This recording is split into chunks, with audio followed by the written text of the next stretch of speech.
Hi friends, బాగున్నారండి అందరూని. ఈరోజు క్లాస్లోని చిన్న టిప్ ఏంటంటే, మనకి బ్లౌజ్ అంతా పర్ఫెక్ట్గానే కటింగ్ చేసి స్టిచ్చింగ్ చేసిన తర్వాత ఒక్కొక్కసారి ఏమవుతుందంటే షోల్డర్ జారుతూ ఉంటాయి. ఇప్పుడు దాన్ని మనం సెట్ చేయాలి అంటే ఒకటండి, మనం స్టిచ్చింగ్లో కూడా పొరపాట్లు చేసి మనం అంటే ఫిట్టింగ్ పర్ఫెక్ట్గా చేయలేనప్పుడు కూడా మనకి షోల్డర్ జారడం అన్నది జరుగుతూ ఉంటుంది. ఎక్కువగా డీప్ నెక్ అయినప్పుడు ఎక్కువగా షోల్డర్ అన్నది జారుతుంది. రెండు రకాలుగా మనకి షోల్డర్ జారడం అన్నది ఉంటుందండి. ఒకటి బాగాని ఈ షోల్డర్ అనేది చివరి వరకు వెళ్ళిపోయి బాగా టైట్ పట్టేసి హ్యాండ్స్ అన్నది ఇలా కిందకి దించేటప్పటికి షోల్డర్ ఫాలింగ్ అవుతుంది. అది చిన్న మెడ అయినా పెద్ద మెడ అయినా సరే టైట్గా చివరి దాకా వెళ్ళిపోతూ ఉంటుంది అనమాట. టైట్గానే ఉంటుంది, చివరి దాకా పాకుపోయినట్టు వెళ్ళిపోద్ది అనమాట. అలా షోల్డర్ ఫాలింగ్ అవుతుంది అంటే కనుక బ్లౌజ్ టైట్ అయిందని అర్థం. ఇందులో ఏమీ లేదండి, ఒక 4 పాయింట్స్ ఉంటాయి. ఒకటి, ఒకవేళ మీకు ఇలా టైట్ అయిపోయి వెళ్ళిపోతుంది అంటే కనుక ఇక్కడ చేతి దగ్గర ఏమవుతుందంటే ఒక్కొక్కసారి మనం ఫిట్టింగ్ చేసేటప్పుడు ఇక్కడ ఈ చేతి లూజ్ దగ్గర టైట్ అయిపోద్ది. ఈ చేతి ఈ లూజ్ దగ్గర టైట్ అయిపోద్ది. ఇక్కడ బాగానే ఉంటుంది కానీ ఇక్కడ టైట్ అయిపోద్ది. ఈ టైట్ అయిపోవడం వల్ల ఏంటంటే మనం చేయి కిందకి ఇలా దించేటప్పటికి టైట్గా పట్టుకొని ఇలా లాగి పెడుతూ ఉంటుంది అనమాట. అప్పుడు కూడా షోల్డర్ ఫాలింగ్ అన్నది అవుతుంది. ఓన్లీ కటింగ్లో పొరపాటు రావడం వల్లే షోల్డర్ ఫాలింగ్ అవుతుందండి, స్టిచ్చింగ్లో కూడా అవుతుంది. మీరు ఎంత బాగా నేర్చుకున్నా ఫిట్టింగ్ సరిగా చేసుకోలేకపోతే కనుక అది అవుతుంది. అదేం పెద్ద మీరేమీ పొరపాటు చేసినట్టేమీ కాదు.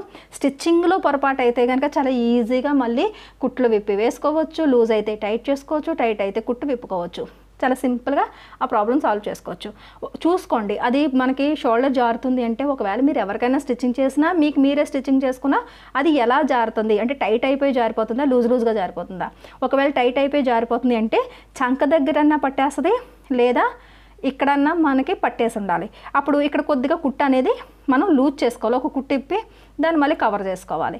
లేదు మొత్తం చేతి దగ్గర నుంచి బ్లౌజ్ అంతా టైట్గానే ఉంది అని అనుకున్నప్పుడు ఒక కుట్టు విప్పేసుకుంటే షోల్డర్ ఫాలింగ్ అన్నది ఆగిపోద్ది. సరేనండి. ఇంకా అదంతా చేసినా సరే ఇంకా టైట్గా మనం చెయ్యి ఇలా కింద దించేటప్పటికి ఇంకా అది చేసినా సరే ఉండట్లేదండి, అయినా సరే టైట్గానే ఉండి భుజం జారిపోతుంది అంటే కనుక అప్పుడు కటింగ్లో పొరపాటు ఏంటంటే చంకదింపు మీరు ఎంతైతే తీసారో ఆ చంకదింపు అన్నది రౌండ్ అన్నది ఈ చంకదింపు అన్నది సరిపోలేదని అర్థం. ఒకవేళ సపోజ్ మీరు 5.5 తీసున్నారనుకోండి, ఏ బ్లౌజ్కి సరిపోదు, 6 తీయాలి. ఒకవేళ 6 తీసినా సరే టైట్ అయిపోయి బాగా ఇబ్బంది పెట్టింది అనుకోండి, 6.25కి నెక్స్ట్ బ్లౌజ్కి సెట్ చేయాలి. లేదు కస్టమర్ది ఈ బ్లౌజ్కే సెట్ చేయాలంటే ఇంక మొత్తం అంతా ఇప్పేసి ఇక్కడ కొద్దిగాలాగా మనం ఈ షేప్ ఇచ్చుకోవాల్సి వస్తుంది. కానీ మనం ఇప్పుడు చెప్పుకునేది కుట్టిన బ్లౌజ్ని ఎలా సరి చేసుకోవాలన్నది. సరేనండి. లూజ్ చేసుకోవడం అన్నది ఫస్ట్ పాయింట్. ఒకవేళ టైట్గా మీకు భుజం జారితే సెట్ అయిపోద్ది. సరేనండి. కుట్టు విప్పుకోండి. ఇంకా లూజ్ అయినప్పుడు మనకి భుజం జారుతుంది అంటే కనుక చేతులు కిందకి ఇలా పెట్టేటప్పుడు లూజ్గా మాటికి జారిపోతూ ఉంటుంది. అప్పుడు ఎక్కువగా మీకు లూజ్ ఎక్కడవుతుందంటే ఈ చంక దగ్గర లూజ్ అయితేనే అలా ఎక్కువగా జరుగుతూ ఉంటుంది. లేదా నడుం లూజ్ అయినా సరే షోల్డర్ ఫాలింగ్ అన్నది వస్తుందండి. అందులోని క్రాస్ కటింగ్ బ్లౌజులు లూజ్గా వేసుకొని మెడ పెద్దది పెట్టుకొని లూజ్గా బ్లౌజులు వేసుకుంటే మాత్రం కంపల్సరీగా భుజాలు అన్నవి జారుతాయి. సరేనా. అలాంటప్పుడు ఇక్కడ చూసుకోండి ఒకసారి, మనకి స్టిచ్చింగ్ కూడా మీకు అర్థమైపోద్ది మనకి ఎలా ఈ స్టిచ్చింగ్ ఉన్నది అన్నది. ఇక్కడ ఇలా వీ షేప్ వచ్చినట్టుగా ఉన్నా ఇక్కడ మనకి ఏం చేయాలంటే హ్యాండ్ సరిపోయింది. ఇది ఇప్పుడు చూడండి, కుట్టు అన్నది నేను ఇప్పుడు ఇలా వేశాను. సరేనా. ఇప్పుడున్న కుట్టు ఇది మీకు కనిపించలేదేమో అని నేను లైన్ గీసిన, లైన్ అయితే మీకు క్లియర్గా తెలుస్తుందని. సరేనా. ఇక్కడ కనుక మీకు లూజ్ వచ్చినట్టు ఏమైనా అనిపిస్తే కనుక ఇక్కడ ఈ హ్యాండ్ లూజు సరిపోయింది కానీ చంక దగ్గర మాత్రం లూజ్ వచ్చింది. అప్పుడు హ్యాండ్ లూజ్ అక్కడే పట్టుకుని నెమ్మదిగా ఇలా కొద్దిగా ఒక పాదం ఖర్చు అంత ఇలా తీసుకుని మళ్ళీ ఇలా నెమ్మదిగా మళ్ళీ ఇందులోకి ఇలా కలిపేసుకుంటారు. అప్పుడు ఈ లూజ్ అన్నది మీకు తగ్గుతుంది. ఎంత ఎక్కువ లూజ్ ఉంటే దానికి మనకి సపోజ్ ఇక్కడ 1 ఇంచ్ లూజ్ కింద అనిపించింది అంటే కనుక 1/4 ఇంచ్ మార్జిన్ వేసుకోవాలి. అదే ఎక్కువ 1 ఇంచ్ గట్ట మనకు ఉందంటే 1 ఇంచ్ అన్నది అంటే 1/2 ఇంచ్ మనకు లూజ్ అనిపిస్తుంది అంటే 1/4 ఇంచు. అలాగే ఎంత లూజ్ అనుకుంటే డబల్ చేయాలి. అర్థమైందండి. అంటే 1 ఇంచ్ మనకి లూజ్ అనిపిస్తుంది అంటే 6 ఇంచ్ పెట్టుకుంటే అటారా కలిపి 1 ఇంచ్ మీకు టైట్ అయిపోద్ది. అర్థమైంది కదా. ఎందుకంటే 2 పార్ట్లు కలిపి మనం స్టిచ్చింగ్ చేస్తాం కాబట్టి అలా అంచనాగా టైట్ చేసుకోవాలి. లేదు బ్లౌజ్ అంతా లూజ్గానే ఉంది, హ్యాండు లూజ్గానే ఉంది, నడుము లూజ్గానే ఉంది, చంక దగ్గర లూజ్గా ఉందంటే ఇంకే గొడవ లేదు.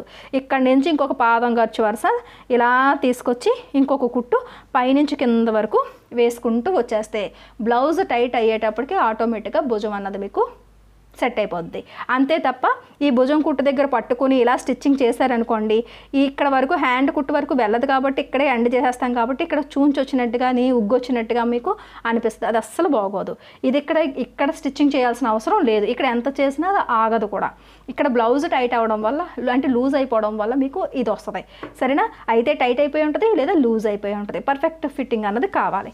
ఇంకా ఇంకొక పాయింట్లో ఎప్పుడు మీకు ఈ షోల్డర్ జారుతాయంటే నడుము లూజ్ అయినప్పుడు. ఇప్పుడు ఇక్కడ చంక దగ్గర లూజ్ అయినప్పుడు ఇక్కడ ఈ కుట్టుల దగ్గర ఇలా స్టిచ్చింగ్ చేసుకుంటాం. కానీ నడుము దగ్గర లూజ్ అయినప్పుడు ఇక్కడ కుట్టేసుకుంటే మీకు షోల్డర్ ఫాలింగ్ అనేది ఆగదు. అప్పుడు ఏం చేయాలంటే ఈ డాట్ ఉంది చూసారా, ఇక్కడ నేను అందుకే ఎప్పుడు కూడా హెమ్మింగ్ బెల్ట్ అన్నది చక్కగా వేసుకుని చూసారు, ఇలా ఫినిషింగ్గా హెమ్మింగ్ బెల్ట్ వేసుకుని దాని తర్వాత నేను డాట్స్ వేస్తాను. ఇలా షోల్డర్ ఫాలింగ్ ఏదన్నా అయినప్పుడు ఈ హెమ్మింగ్ కుట్టుని కొద్దిగా ఇలా ఇప్పితే ఇక్కడ ఈ డాట్ అన్నది ఇలా మామూలుగా డాట్ మీకు బయటికి కనిపిస్తుంది. అదే మీరు లోపల వేసి దాని తర్వాత హెమ్మింగ్ బెల్ట్ వేస్తే హెమ్మింగ్ బెల్ట్ ఇప్పుకోవాలి, తర్వాత డాట్ కూడా ఇప్పుకోవాలి. డాట్ కుట్టిన తర్వాత హెమ్మింగ్ బెల్ట్ మళ్ళీ సెట్ కాదు, దాన్ని మళ్ళీ విప్పి పూర్తిగా స్టిచ్చింగ్ అన్నది చేసుకోవాల్సి వస్తుంది. ఎందుకంటే హెమ్మింగ్ బెల్ట్కి ఇది ఇలా టైట్ చేసేటట్టుగా హెమ్మింగ్ బెల్ట్ లూజ్ అయిపోద్ది. అప్పుడు మళ్ళీ హెమ్మింగ్ బెల్ట్ని కూడా ఫోల్డ్ చేసి స్టిచ్ చేసుకోవాల్సి వస్తుంది. అలాంటి ప్రాబ్లమ్స్ రాకుండా ఉండాలంటే ఇది సింపుల్ మెథడ్. ఇలా ఇక్కడ హెమ్మింగ్ అన్నది చిన్నది ఓపెన్ చేసినా చెయ్యకపోయినా సరే పర్వాలేదు. ఎందుకంటే మనం ఇలా ఈ డాట్ ఇలా పట్టుకొని చూడండి, కుట్ట అనేది ఇక్కడికి ఉంది. ఇప్పుడు నేను కుట్ట అనేది ఇక్కడికి వేశాను. ఇది చూసుకోవాలి. ఇది ఒకవేళ మీకు షోల్డర్ జారుతుంది అని అనుకున్నప్పుడు, నడుము కూడా లూజ్ ఉంది అని అనుకున్నప్పుడు ఎంత అయితే నడుము లూజ్ ఉందో అంతా ఇక్కడ తీసుకోవాలి. ఒకవేళ మీకు 1 ఇంచు లూజ్ అనిపించింది అనుకోండి మొత్తం ఓవరాల్ నడుము మీద, ఇప్పుడు ఇక్కడ పావు ఇంచు పెడితే ఇటు పావు అర, అలాగే రెండో డాట్కి అర, మొత్తం మీద 1 ఇంచు అంటే 4వ వంతు అన్నది ఇక్కడ మార్జిన్ తీసుకోవాలన్నమాట. 2 ఇంచులు లూజ్ వచ్చింది అనుకోండి 6 ఇంచు తీసుకుంటారు, అలా తీసుకోవాలి. సరేనా? లేదు ఆ మాత్రం జస్ట్ కొద్దిగా అంటే ఒక పాదం ఖర్చు తీసుకుంటే సరిపోద్ది. ఈ పాదం ఖర్చు తీసుకుని డాట్ వెడల్పు అన్నది కనీసం 4 ఇంచీలు 4.5 ఇంచీలైనా ఉందో లేదో చూసుకోండి. అంతకన్నా తక్కువ ఉంటే కనుక అప్పుడు ఏం చేస్తారంటే ఇక్కడ నుంచి ఈ పాదం ఖర్చు నుంచి ఇలా తీసుకొచ్చి, ఇప్పుడు చూడండి, ఇప్పుడు కుట్టు అయితే ఇలా ఉంది. ఇప్పుడు మీరు వేసే కుట్టు ఏం చేస్తారంటే కొద్దిగా ఇటే ముందుకు జరిపి ఇక్కడి నుంచి ఇలా తీసుకొచ్చి ఈ డాట్ కన్నా కొద్ది పైకే 1 ఇంచు పైకే ఇలా తీసుకొచ్చి ఇక్కడ క్లోజ్ చేస్తారు. అప్పుడు ఇక్కడ గట్టిగా నడుము దగ్గర పట్టుకోవడం వల్ల మీకు ఆ షోల్డర్ ఫాలింగ్ అన్నది అసలు 80% అన్నది మీకు ఆగిపోద్ది అనమాట. సరేనండి? ఇక్కడ అసలు ఈ డాట్ వేస్తుందే భుజం జారకుండా ఉండడం కోసం. ఇక్కడ ఎప్పుడైతే టైట్గా పట్టుకున్నామో ఈ భుజాన్ని గట్టిగా పట్టుకుని మనకి స్ట్రెచబుల్ ఉంటుంది అనమాట. ఇలా కరెక్ట్గా మనకి టైట్గా పట్టుకొని ఉంటుంది. సరేనా? ఈ డాట్ పొడవును పెంచుకుంటూ కొద్దిగా లూజ్ను కూడా కొద్దిగా ఇలా పట్టుకొని వేసేస్తే ఇక్కడ మీకు షోల్డర్ ఫాలింగ్ అన్నది క్లియర్ అయిపోద్ది. సరేనండి? ఇంకా ఇవన్నీ చేసినా సరే మనం కటింగ్లో కనుక ఏదన్నా పొరపాట్లు చేసేసి ఇంకా అసలు ఏం చేసినా సరే మనకి ఆగట్లేదు అంటే, ఒకటి బ్లౌజ్ అంతా ఓపెన్ చేసుకుని చంక దగ్గర ప్రాబ్లం ఉందా ఎక్కడున్నది అన్నది చూసుకుని అది క్లియర్ చేసుకోవాలి, కటింగ్ చేయాలి, ట్రిమ్ చేసుకుని మళ్ళీ స్టిచ్చింగ్ చేయాలన్నది ఒక ప్రాసెస్. దానికన్నా నెక్స్ట్ బ్లౌజ్లోనే ఆ పొరపాటు రాకుండా చూసుకోవడం అన్నది మంచిది. ఇంకా ఎక్కువ రేటు శారీస్ అయితే ఇంకా తప్పదు, ఓపెన్ చేసుకుని మనం ఆ క్లియర్ చేసుకోవాల్సిందే. సరేనండి? లేదు అంటే కనుక ఇంకొకటి ఉందండి, మోడల్కి మోడల్గా ఉంటుంది. ఇంకొకటి ఏంటంటే ఈ షోల్డర్ జారకుండా ఇక్కడ డోరీలు అన్నది పెట్టేసుకోవడమే. డోరీ పెట్టుకుని హ్యాంగర్స్ పెట్టుకోవడమే.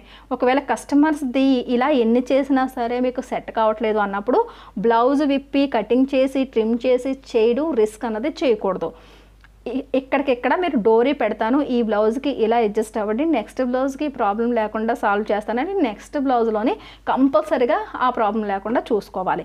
నా అడ్వైజ్ అయితే అదేనండి. ఎందుకంటే మనం శారీలోంచి వచ్చిన బ్లౌజ్ని తీసుకెళ్ళి మనం ఇప్పేసి అటు ఇటు చేసి మళ్ళీ పాడు చేస్తాం అనుకోండి, ఇంకా అది ఎందుకు పనిచేయదు. కానీ షోల్డర్ మాత్రమే ఫాలింగ్ ఉన్నప్పుడు చాలా సింపుల్ మెథడ్ ఏంటంటే ఇక్కడ కరెక్ట్గా భుజం కుట్టు దగ్గర నుంచి ఇలా వేలు ఇలా పెట్టి కరెక్ట్గా 4 వేల కిందకి ఇలా ఒక మార్కింగ్ పెట్టి ఇక్కడ కనుక డోరీ రెడీమేడ్ డోరీ ఇక్కడ ఏమైనా జరీ వర్క్ గోల్డ్ కలర్ ఉందనుకోండి గోల్డ్ కలర్ డోరీ వేసుకోవాలి. లేదు ఈ బ్లౌజ్ది ఏమైనా క్లాత్ మిగిలి ఉంటే కనుక ఇప్పుడు మెరూన్ ఉందనుకోండి మెరూన్ కలర్ డోరీ రెడీ చేసుకుని పెట్టుకోవాలి. లేదంటే నేనైతే కనుక అన్ని కలర్స్ డోరీస్ పెట్టుకుంటానండి. ఎవరైనా సరే ఎక్కువగా డిజైన్స్ అడిగిన వాళ్ళకి ఎక్కువగా రెడీమేడే వేస్తూ ఉంటాను. అందానికి అందంగానూ ఉంటుంది, క్లాతుల గురించి మనకి టెన్షన్ ఉండదు. సరేనా? ఇలా 4,000కి కిందకి ఇలాగ డోరీ అన్నది నార్మల్గానే షోల్డర్ ఫాలింగ్ లేకపోయినా సరే మోడల్ కోసం చాలామంది పెట్టించుకుంటారు. సరేనా? అలాగే ఇక్కడ డోరీ పెట్టేసి నాట్ వేసి ఇచ్చేస్తే అసలు ఈ అన్నిటికన్నా ముందు అది ప్రాబ్లం అన్నది సాల్వ్ అయిపోద్ది, కంపల్సరీగా సాల్వ్ అయిపోద్ది. సరేనండి. ఒకవేళ డోరీ వద్దు అని అనుకున్న వాళ్ళకి ఫస్ట్ ఇవన్నీ మన ప్రాబ్లమ్స్ ఏమన్నా మన స్టిచ్చింగ్లో ఉన్నాయో లేదో చూసుకోవాలి. ఒకవేళ అవన్నీ చేసినా సరే ఇంకా సెట్ కావట్లేదు అన్నప్పుడు లాస్ట్ ఆప్షను డోరీ. దాని తర్వాత నెక్స్ట్ బ్లౌజ్కి సరి చేసుకోండి. సరేనండి. ఈ రకంగా ఇన్ని టిప్స్ని మనం యూజ్ చేసి ఈ షోల్డర్ ఫాలింగ్ అన్నది ఓన్లీ ఫిట్టింగ్లోనే మనం సెట్ చేసేయచ్చు. సరేనండి. వీడియో నచ్చినట్లయితే కనుక ఒక లైక్ ఇవ్వండి. మన లక్ష్మీ ఫ్యాషన్ వరల్డ్ ఛానల్ని సబ్స్క్రైబ్ చేసుకోండి. మన లక్ష్మీ ఫ్యాషన్ వరల్డ్ ఛానల్లోని ప్రతి టిప్ అన్నది మీకు ప్రతి డౌట్ కూడా మీకు క్లియర్ అవుతూ ఉంటుందండి. వీడియోస్ని మిస్ కాకుండా చూడండి. సరేనండి. మళ్ళీ నెక్స్ట్ క్లాస్లో కలుద్దాం.